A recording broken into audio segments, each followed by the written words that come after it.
우리 지난 송구 영신 예배 때 말씀드린 대로 2026년도는 사무엘서를 중심으로 해서 다윗의 일생을 좀 살펴보면서 하나님 마음에 맞는 자, 하나님 마음에 맞는 자라는 그 영적인 주제를 우리가 쭉 살펴가고 우리도 그렇게 살아가는 한 해가 되기를 소원합니다. 그래서 우리 올해 표가 우리 뒤에도 있고 그다음에 어디도 있어요? 옆에도 있죠. 자, 한번 따라합시다. 하나님 마음을 사로잡는 신앙으로 이런 영적 전진을 하려고 합니다. 여러분 올 한 해 하나님 마음에 딱 맞는 하나님의 마음을 사로잡는 신앙인들이 될 수 있기를 주의 이름으로 간절히 축원합니다.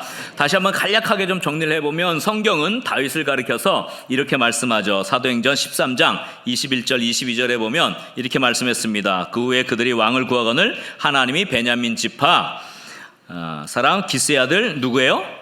사울 왕이 먼저 세워졌잖아요. 사울을 40년간 주셨다가 22절 폐하시고 다윗을 왕으로 세우시고 증언하여 이르시되 내가 이새의 아들 다윗을 만나니. 그 다음에 뭐라고 되어 있습니까? 내 마음에 맞는 사람이라 내 뜻을 다 이루리라 이렇게 말씀하셨어요. 내 마음에 맞는 사람, 이 내 마음에 맞는 사람에 해당되는 이 헬라어의 원어적 의미는 내 마음을 뒤따르는, 내 마음을 그대로 쫓아가는 사람이다, 그런 뜻입니다. 사울왕은 하나님의 마음을 쫓아가지 못했어요. 하나님의 마음을 따라가지 못했습니다. 그래서 하나님의 마음에 맞지 않았습니다. 그러나 다윗은 하나님의 마음을 쫓아간 사람입니다. 하나님의 마음이 우선적인 사람이었고 하나님의 마음에 맞출 수 있는 사람이었습니다.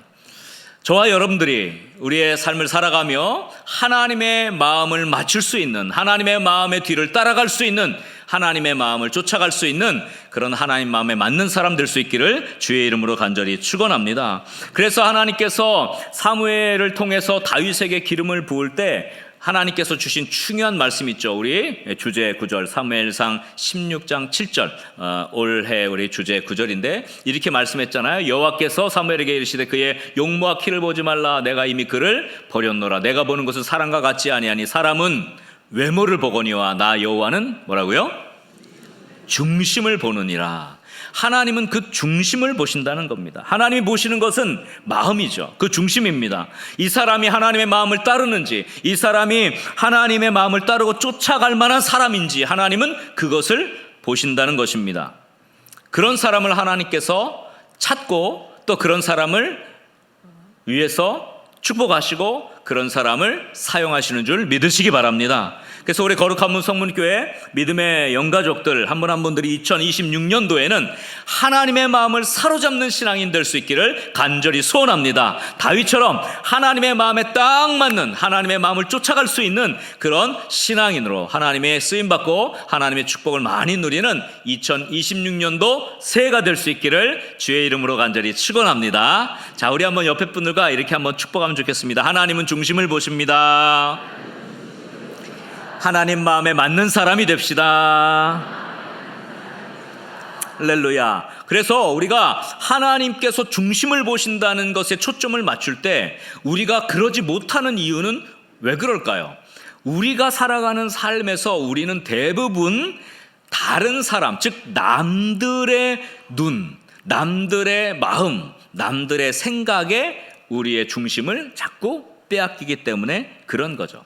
그래서 우리가 영적으로 하나님이 보시는 것을 딱 붙잡는 게 그렇게 중요한 거예요. 왜냐하면 사람은 외모를 보거니와, 외모에는 뭐 겉모습도 있지만 그에 가진 실력, 뭐 배경, 학벌, 지식, 갖고 있는 뭐 어떤 재능, 여러 가지 것들이 있겠죠. 그 외적인 것을 사람은 보고 이 사람은 뭐 어떤 사람이고 저 사람은 어떤 사람이고 평가를 한단 말이에요.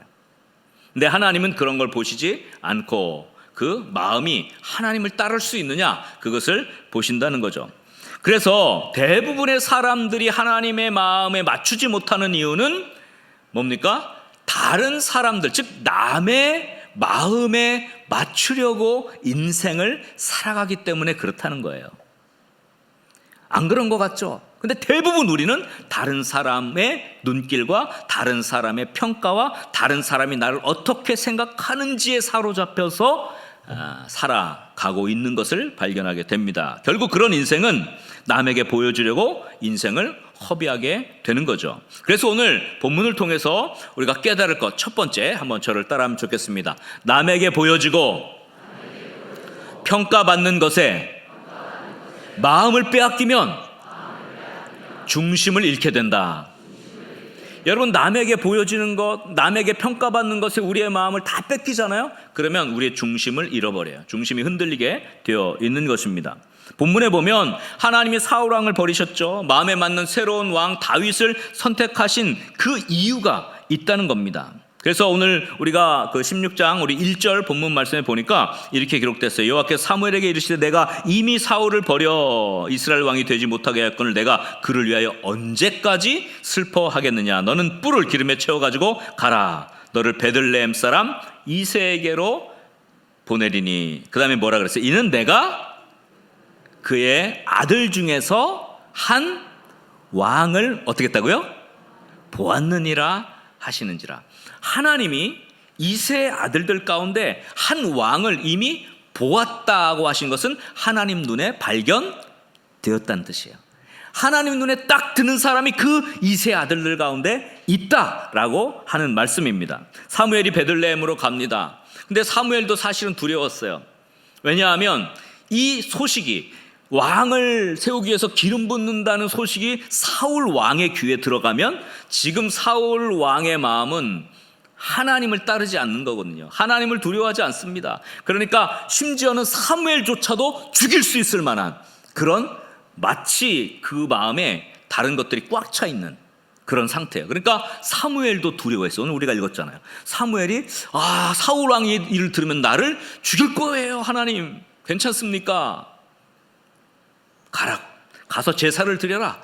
그래서 갑니다. 베들레헴으로 갔는데 베들레헴 장로들도 벌벌벌벌 떨어요. 왜? 사무엘이 왔는데 왕에게 기름을 붓는다는 거예요. 평강을 위해서 오십니까? 두려워 떨죠. 사울 왕의 귀에 들어가면 아마 군대를 보내서 베들레헴 사람들을 그냥 다 처단할 정도로 두려웠던 거죠. 이 사울이라는 사람은 하나님도 두려워하지 않습니다. 심지어 사무엘이라고 하는 하나님의 사람도 죽일 만큼, 그리고 유다의 성읍의 장로들조차도 다 죽여버릴 만큼 그의 마음이 하나님과는 정반대에 가 있는 사람이에요. 많은 사람들이 두려워 떨었죠. 어쨌거나 제사를 드리기 위해서 갑니다. 그리고 정결케 하고 제사로 나오라 하면서 이새와 이새의 아들들도 정결케 해서 제사에 참여하라고 그렇게 요청을 합니다. 그래서 제사에 참여하게 됩니다. 기름 부음 받을 아들이 누굴까요? 그러면서 다들 기대하고 있는데 첫 장자인 엘리압이 딱 나오는데 그냥 막 기고리장대하고 막 외모가 그냥 출중하고 장군감인 거예요. 딱 왔을까 어때요? 사무엘이 보니까 이 사람인 것 같은 거예요. 그런데 하나님은 그가 아니라고 하시는 거예요. 그래서 우리 유명한 말씀 사무엘상 16장 7절 말씀이 그래서 나온 거예요. 우리 6절에 한번 봅시다. 6절에 뭐라 그럽니까? 그들이 오매 사무엘이 엘리압을 보고 마음에 이르기를 여호와의 기름 부으실 자가 과연 주 앞에 있도다 하였더니. 사람들의 마음은 엘리압에 가 있었어요. 엘리압은 보니까 기름 부음 받을 만한 어떤 외모와 그런 용모와 어떤 외적인 풍기는 게 있었던 것 같아요. 그런데 하나님은 그렇게 보지 않았습니다. 7절 말씀 우리 주제 구절이니까 한번 다 같이 큰 소리로 함께 읽도록 하겠습니다. 여호와께서 사무엘에게 이르시되 그의 용모와 키를 보지 말라. 내가 이미 그를 버렸느니라. 내가 보는 것은 사람과 같지 아니하니 사람은 외모를 보거니와 나 여호와는 중심을 보느니라 하시더라. 아멘입니까? 하나님은 그 중심을 보신다고 그렇게 말씀한 겁니다. 모든 형제들이 사무엘 앞으로 다 지나갔지만 하나님은 그들을 택하지 않으셨습니다. 사무엘이 이 아들들이 다 지나갔는데도 하나님이 기름 부을 사람이 이 사람이라고 말씀을 안 해주시는 거예요. 그러니까 이상하다 생각했습니다. 그래서 이새에게 물어보죠. 여기 있는 아들들이 다냐? 이렇게 물어봅니다. 그런데 다가 아니었던 거예요. 그래서 11절 말씀에 보니까 이렇게 기록했죠. 또 사무엘이 이새에게 이르되 내 아들들이 다 여기 있느냐? 이새가 이르되 누가 남았어요? 뭐라 그랬어요? 막내가 남았는데 그 막내가 지금 뭐 하고 있다는 거예요? 그는 양을 지키나이다. 그러니까 사무엘이 그 아들이 오기까지는 내가 식사 자리에 앉지 않겠다, 그렇게 합니다. 여러분, 이세 아들들을 다 오라 그랬잖아요. 그래서 기름 부을 왕을 선택하겠다고 했는데 이세는 다윗을 빼버렸어요. 아예 부르지도 않았습니다. 왜 그랬을까요? 여기서 막내라고 불린 이 히브리어 단어는 하카톤이라는 단어를 썼는데, 이 하카톤이라는 단어는 하찮다, 그다지 중요하지 않다라는 뜻을 담고 있어요. 그러니까 우리말로는 좋게 평가하니까 그냥 막내로 번역을 했지만 히브리 말로는 끄트머리에 있는, 별로 하찮은, 중요한 자리에 필요 없는 사람, 끄트머리에 놓인 사람이라고 다윗을 평가한 거예요. 하카톤, 막내, 이 자리에 올 필요도 없는 하나, 끄트머리에 있는 아들이 하나 남았는데요, 이렇게 표현한 것이죠. 이세가 평가할 때는 다윗은 중요한 사람이 아니었고 이 중요한 자리에 와 있을 필요도 없는 사람이었습니다.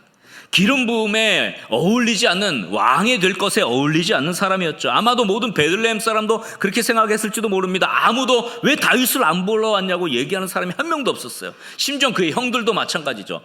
7명이 다 지나가는데 모르겠습니다. 다윗과 7번째 형과 나이가 얼마나 차이가 날지 모르겠어요. 다윗은 뭐 굉장히 어리고 그 형들 7은 나이가 많았을까요? 그렇진 않았을 것 같아요. 그런데 7째까지는 부르고 막내 다윗은 빼버린 거예요. 하카톤, 하찮은 사람이고 끄트머리에 있는, 별 볼 일 없는, 중요한 일을 맡을 수 없는 사람이다, 이렇게 평가를 했던 것이죠. 그걸 어떻게 또 알 수 있냐면요, 다윗에게 맡겨진 일을 보면 알 수 있습니다. 다윗을 막내라고 부르면서 그는 뭘 지킨다고요? 양을 지키나이다 그랬어요. 양치기의 역할, 목동의 역할을 맡긴 겁니다. 여러분, 집안에서 가장 하찮은 일 중에 하나가 바로 이 양떼를 지키는 일이에요. 다윗의 역할은 양치기였습니다. 양치기는 농장일 가운데 가장 어떻게 보면 중요하지 않은 일입니다. 힘이 덜 드는 일이고 또 잘못해도 크게 손해를 불러오지 않는 그런 일이기 때문에 다윗에게 이렇게 하찮은 일을 맡긴 겁니다.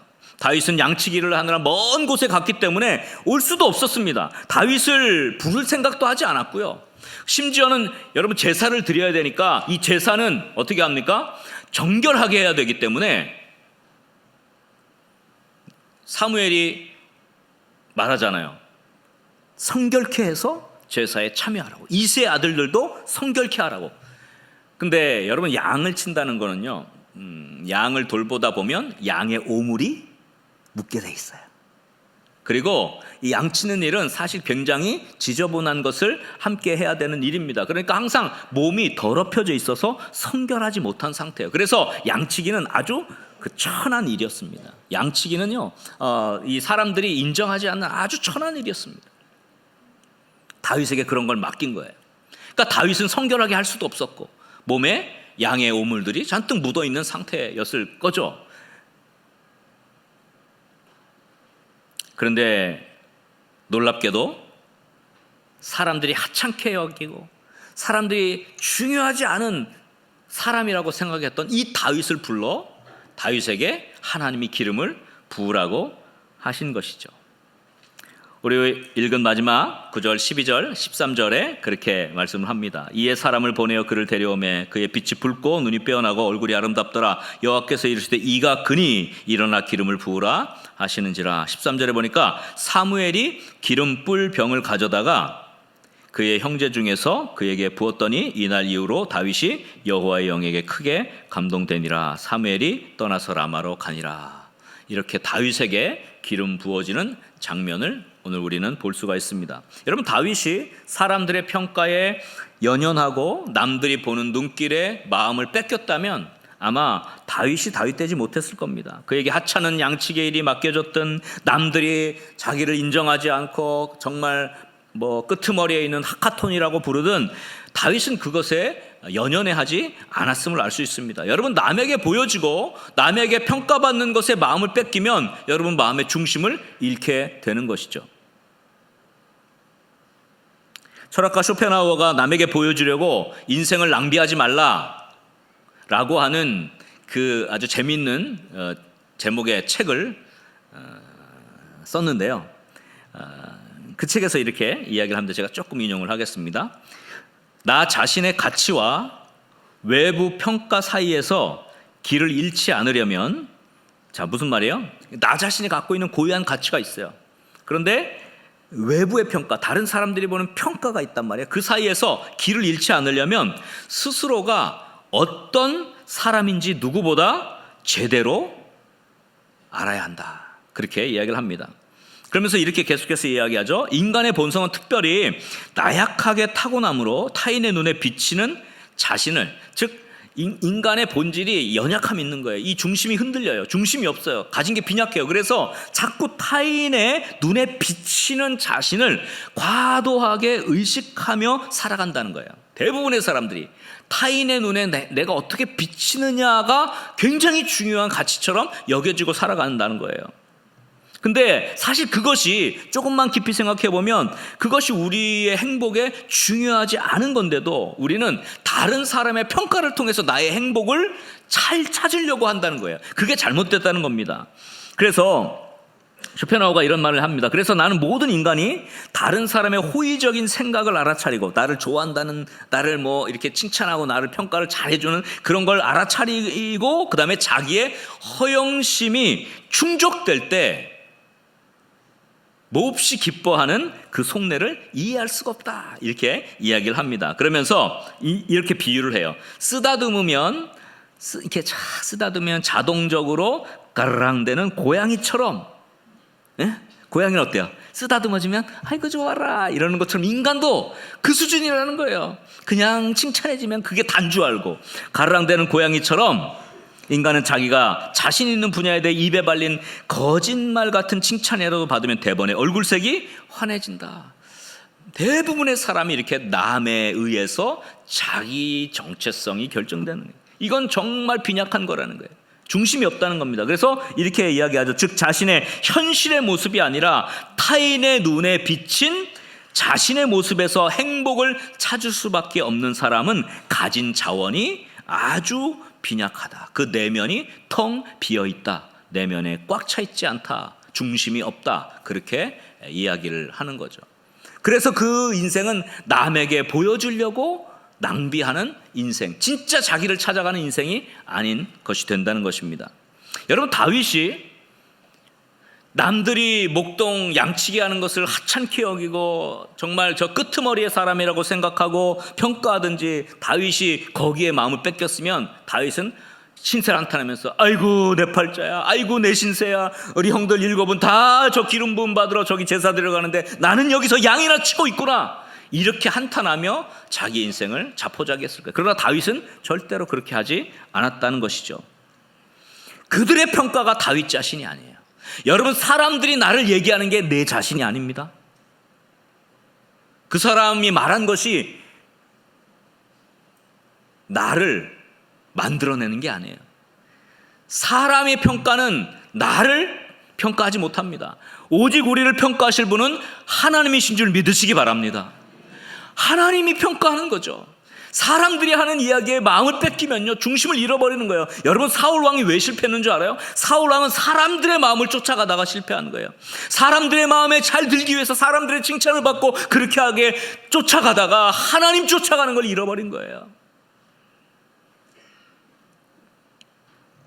사울의 죽인 자는 천천히요, 다윗은 만만이라도 하니까 속에서 그냥 열불이 올라서 시기심과 질투가 와서 다윗을 죽여버리려고 하는, 마음의 중심을 잃어버린 인생을 살게 되지 않습니까? 다음 시간에 제가 사울에 대해서 조금 더 자세하게 이야기할 거지만요, 사울은 남들의 눈길과 평가의 마음을 뺏겼기 때문에 하나님의 마음에 맞출 수가 없었습니다. 하나님 마음을 쫓아갈 수가 없었어요. 그러나 다윗은 거기에 연연하지 않았습니다. 남들이 뭐라고 하든, 남들이 뭐라고 평가하든, 나에게 하찮을이 주어졌든 그것은 중요한 것이 아닙니다. 남들이 뭐라고 하는 것이 중요한 것이 아니라 하나님께서 뭐라고 하시는지가 중요한 것입니다. 아멘입니까? 여러분 이것을 붙잡아야 돼요. 이 중심을 붙잡을 수 있기를 주의 이름으로 간절히 축원합니다. 오늘 신년 감사 주일로 첫 주일 예배를 드리면서 2026년도 어떤 결단을 하길 원하십니까?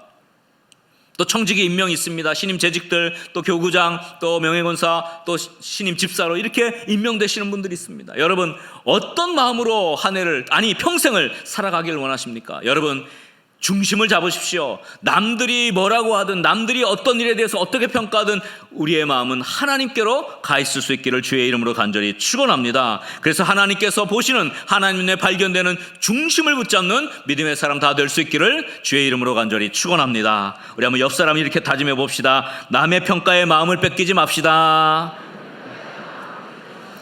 하나님의 중심을 붙잡읍시다. 아멘입니까? 자, 두 번째. 그래서 두 번째 중요한 것이 있습니다. 한번 저를 따라 합시다. 자신에게 맡겨진 하나님의 일에 충성하는 자가 하나님 눈에 발견된다. 자기에게 주어진 일이 무엇이든 간에 그것에 충성, 즉 그것을 하나님께서 주신 일로 여기고 충성하는 사람을 하나님이 보신다는 거예요. 하나님의 눈에 발견되는 사람은 바로 그런 사람이라는 것입니다. 다윗이 양치기의 일을 하면서 아까 말한 대로 불평하거나 혹은 나에게 뭐 이런 일을 맡겼어 라고 그 일을 하찮게 여기지 않았다는 것, 그것이 중요해요. 여러분 다윗이 양을 칠 때의 다짐이 어디에 나오냐면 골리앗과의 전투에 앞서서 다윗의 고백을 통해서 우리는 알 수가 있습니다. 사무엘상 17장 34절 35절 또 37절에 보면 이런 말씀이 있습니다. 다윗이 사울에게 말하되 주의 종이 아버지의 뭐예요? 양을 지킬 때, 이 양치기 얘기가 나오는 거예요. 양을 지킬 때, 자 보세요. 사자나 곰이 와서 양떼에서 새끼를 물어갑니다. 그러면 다윗이 어떻게 합니까? 35절에 내가 따라가서 그것을 치고 그 입에서 새끼를 건져내었다 그랬어요. 그것이 일어나 나를 해하고자 하면 내가 그 수염을 잡고 그것을 쳐 죽였다 그랬어요. 여러분 이 소년 다윗이 사자와 곰을 어떻게 대적할 수 있습니까? 그 양떼 새끼를 어떻게 그 입에서 빼고 그것이 해하려고 하면 수염을 잡아서 그것을 쳐 죽일 수가 있어요. 여러분 가능한 줄, 이거 가능하지 않아요. 장정도요 사자나 곰이 나타나면 도망갑니다. 이길 수 없어요. 근데 어떻게 다윗이 그렇게 했을까? 37절에 그 내용이 나오죠. 37절 말씀 한번 천천히 다 같이 또박또박 함께 읽도록 하겠습니다. 또 다윗이 이르되 여호와께서 나를 사자의 발톱과 곰의 발톱에서 건져내셨은즉 나를 이 블레셋 사람의 손에서도 건져내시리이다. 사울이 다윗에게 이르되 가라, 여호와께서 너와 함께 계시기를 원하노라. 자, 여기에 다윗의 고백이 나오는데 다윗이 그렇게 할 수 있었던 이유는 뭡니까? 여호와께서 나를 사자의 발톱과 곰의 발톱에서 어떻게 해요? 건져내셨은즉. 다윗은 이 양치기의 일을 하면서 하나님이 이 일을 나에게 맡기셨고 이 양떼 하나가 하나님의 일이라고 하는 것, 이 양떼 한 마리를 구해내는 게 하나님의 일이라는 것을 분명히 인지하고 그 일을 감당한 거예요. 그러니까 사자와 곰의 뒤를 쫓아가서 새끼를 찾아오고 그것을 칠 수가 있었던 것이죠. 하나님이 사자의 발톱과 곰의 발톱에서 건져내어 주셨다고 그 담대한 믿음을 갖고 그렇게 할 수 있었던 것입니다. 여러분 다윗이 가지고 있는 마음이에요. 여러분 다윗에게 맡겨진 이 양치기의 일이 아우 하찮은 일이야, 대강 하지 뭐, 남들이 알아주지도 않는데 뭐 이거 이렇게 열심히 할 필요가 있나, 이래가지고 적당히 대강 했다면 다윗은 하나님 눈에 발견되지 않았을 거예요. 하찮은 일이라 여겨지고 중요하지 않은 일이라 무시당했지만 다윗에게 그 양치는 일은 바로 뭐예요? 하나님의 일이었습니다. 하나님의 일이었어요. 여러분 나에게 주어진 것, 그것이 하나님이 나에게 맡겨주신 겁니다. 아멘입니까? 그것을 귀하게 여기고 그것에 자기의 전심을 쏟는 그 사람을 하나님이 찾기를 원해요. 그래서 여러분 하나님께서 다윗을 세운 이유를 설명하는 시편에 기가 막힌 구절이 있습니다. 시편 78편 70절 이하에 보면 이런 말씀이 있습니다. 또 그의 종 다윗을 택하시되 어디에서 취하셨다고요? 양의 우리에서 취하셨다 그래요. 여러분, 다윗이 목동일 때 양치던 것, 그것을 하나님이 보셨다는 걸 말해요. 양의 우리에서 취하신 거예요. 71절에 젖 양을 지키는 중에서 그들을 이끌어내사 그의 백성인 야곱, 그의 소유인 이스라엘을 기르게 하셨어요. 여러분, 다윗이 양떼 하나를 잘 케어하고 양떼 하나를 잘 지키는 것을 하나님이 그 목동 시절에 보고, 이 사람은 내 이스라엘 백성, 내 소유를 맡겨도 잘하겠구나, 그렇게 하나님이 평가하셨다는 거예요. 작은 것 하나에 정성을 쏟지 못하는 사람에게 하나님이 큰 것을 맡기지 않습니다. 작은 거 하는 거 보면 그 사람에게 뭘 맡겨야 될지가 각이 나오는 거예요. 다른 사람이 알아주지 않는다고 대강 뭐 하는 그런 사람에게 절대로 큰 일을 맡길 수가 없어요. 이것은 정확한 것이죠. 다윗의 그 목동의 모습, 목동 시절에 다윗을 하나님은 보셨고 발견하셨고, 이 사람이야말로 내 이스라엘 백성, 내 양떼를 맡겨도 충분히 할 만한 사람이라고 하나님이 인정하신 겁니다. 그래서 우리 72절에 이렇게 평가를 하죠. 이에 그가 그들을 어떻게 해요? 자기 마음에 완전함으로 길렀다 그랬어요. 또 그의 손에 능숙함으로 그들을 지도하였다. 다윗의 이야기입니다. 여러분, 다윗을 양의 우리에서 취하셨어요. 내 이스라엘 백성, 내 야곱, 내 소유를 맡겨도 되겠다. 하나님이 다윗을 왕으로 기름 부으신 이유는요, 그가 목동의 역할을 잘했기 때문입니다. 양을 치는 목동의 일을 그냥 하찮은 것이라고 대강한 것이 아니라 마치 하나님의 백성, 하나님의 소유된 이스라엘을 치듯이 이 작은 것에도 정성을 다하고 하나님과 동행하며 그 역할을 감당했기 때문에 하나님은 그 다윗을 이스라엘을 지도하는 왕으로 삼으신 줄 믿으시기 바랍니다. 여러분, 이것은 얼마나 귀한 영적인 교훈입니까? 하나님이 아신 거죠. 아, 이 다윗은 내 마음을 따를 수 있는 사람이구나.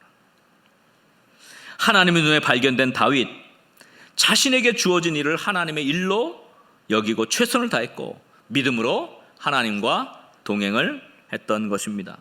하나님은 지금도 이렇게 하나님의 마음에 맞는, 전심으로 하나님의 마음을 따르는 자들을 찾고 계십니다. 하나님이 위대한 일들을 맡기실 자들을 지금도 찾고 계십니다. 기름 부으실 자들을 지금도 찾고 계십니다. 그러나 많이 없다는 게 문제죠. 왜? 대부분의 많은 사람들은 하나님의 마음보다는 사람들의 마음을 더 중요하게 여기기 때문입니다. 여러분, 주변에서 여러분을 뭐라고 평가하는지, 주변에 다른 사람들이, 남들이 나에게 뭐라고 하는지, 그것에 중심을 잃지 않기를 주의 이름으로 간절히 축원합니다. 내가 하나님으로부터 받은 사명, 아유, 이딴 거 나에게 맡겨서 겨우 이런 거 내가 하려고 내가 이제까지 이렇게 왔나? 이렇게 하는 게 아니라 하나님이 무엇을 맡겨주시든 그것이 정말 남들이 하찮게 여기는 목동의 일이라 할지라도 하나님의 양떼를 기르는 심정으로 그것을 전심을 다하고 최선을 다하고 할 때 하나님이 내가 너에게 더 큰 건 맡겨도 되겠다라고 하실 수 있는, 여러분, 그 중심을 붙잡을 수 있기를 주의 이름으로 간절히 축원합니다. 하나님이 그분들을 지금도 찾고 계신 거예요. 그래서 여러분, 제가 가장 좋아하는 말씀 가운데 역대하 16장 9절 상반절, 너무 중요한 말씀이죠. 여러분, 이 말씀 꼭 기억하십시오. 한번 다 같이 읽겠습니다. 여호와의 눈은 온 땅을 두루 감찰하사 전심으로 자기에게 향하는 자들을 위하여 능력을 베푸시나니. 아멘입니까? 여러분, 여호와의 눈은 온 땅을 감찰하세요. 지금도 찾고 계세요. 불꽃 같은 눈으로 찾고 계세요. 전심으로 자기에게 향하는 자를 찾고 계신다는 거예요. 그래서 발견하면 그에게 능력을 베풀어 주시는 것입니다. 아멘입니까? 여러분, 이 하나님의 눈길에, 하나님의 눈에 발견되어질 수 있기를 주의 이름으로 간절히 축원합니다. 목동 다윗을 발견하신 하나님, 그를 들어서 이스라엘의 영도자로 지도자로 세우셨던 하나님께서 저와 여러분들을 발견하시고 여러분들을 하나님 나라의 귀한 일꾼으로 사용하실 수 있기를 주의 이름으로 간절히 축원합니다. 여러분, 자신에게 주어진 사역과 그 섬김에 최선을 다할 수 있기를 주의 이름으로 간절히 소원합니다. 여러분, 한 영혼 하나님의 양떼를 치듯이 정성을 다하고 헌신할 수 있기를 주의 이름으로 간절히 소원합니다. 여러분, 하나님에게는 하찮은 일이 없습니다. 하나님은 그 마음, 그 중심을 보십니다. 남들에게 보여지는 것에 여러분 흔들리지 마십시오. 중심을 잡으십시오. 하나님을 생각하십시오. 하나님께 집중하십시오. 그리고 하나님의 마음에 중심을 둘 수 있는 저와 여러분이 될 수 있기를 주의 이름으로 간절히 축원합니다. 결국 하나님의 눈에 발견될 것이고 하나님께 쓰임받는 다윗과 같은 놀라운 축복의 사람이 되리라고 믿습니다. 우리 거룩한 문 성문교회 믿음의 영가족들이 오늘 청지기 주일로 맡겨진 사명도 감당하고 또 2026년도 한 해가 정말 하나님의 눈에 발견되어지는 다윗과 같은 그런 축복의 사람들이 다 될 수 있기를 주의 이름으로 간절히 축원합니다. 우리 옆 사람을 한번 이렇게 축복하고 다짐합시다. 작은 일도 하나님의 일로 여깁시다. 하나님의 눈에 발견됩시다. 할렐루야.